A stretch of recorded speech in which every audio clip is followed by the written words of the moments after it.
Hello, Haley. This is Gina North. I'm coming to you from Virginia, from across the Potomac River in Arlington. And it's a really lousy day out there. I don't know if you can see it out there.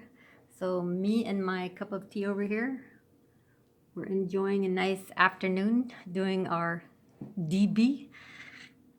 So, I really liked your post. I think it helped me realize one thing, and that is that maybe qualitative research is not the soft science that a lot of people claim that it is. And let me explain that.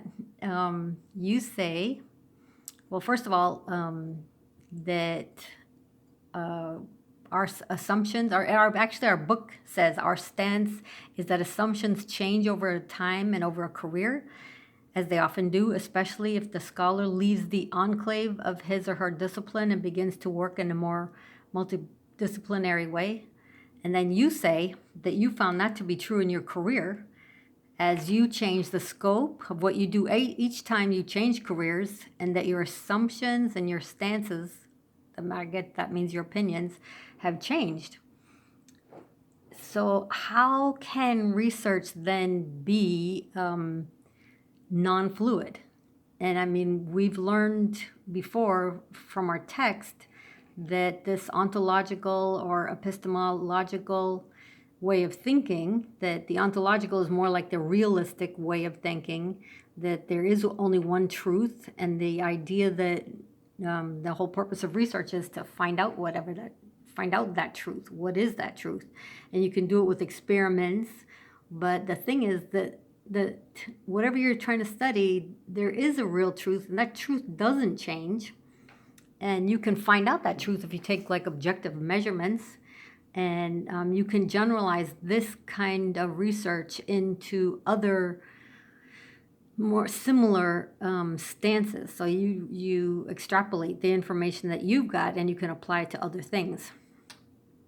But there is another kind of qualitative research that does say that there are multiple realities. Multiple realities do exist, and they do change, and they are shaped by the context of what you're trying to study. And you can also extrapolate it and to use it into different contexts. And so, what I the whole purpose, I think, the whole purpose of us studying, or one of the beauties of qualitative research, is that it's a lot more in depth, and it's a lot more relativistic. It takes a lot more, it looks at a lot more variables.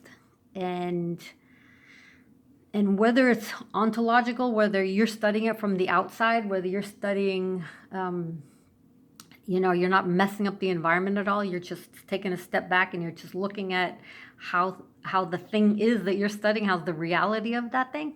Or whether you take a more epistemological approach where you're one of them, but you do realize your bias, or you do realize that you're in there with them, and that maybe your being there might change something, might change the way they are doing their reality. As long as you understand what you're doing, and as long as they understand what you're doing, that's still very much a trustworthy type of research. So there was another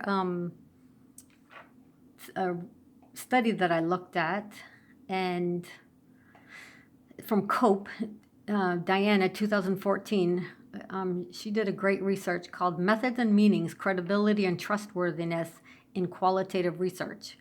And her stance is also that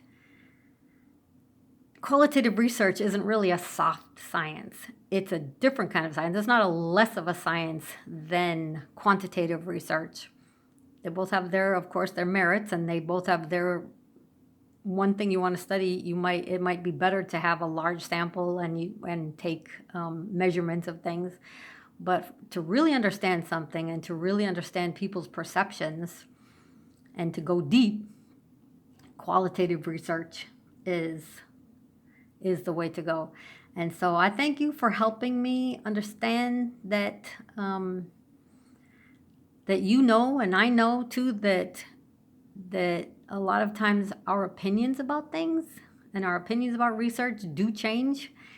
our reality changes, and therefore our assumptions and our opinions about things can change. And that's not a bad thing, as long as we realize what we're doing when we're called to study something. Um, so I learned something from your post that and and so thank you for that. And I'll see you in cyberspace. Ciao.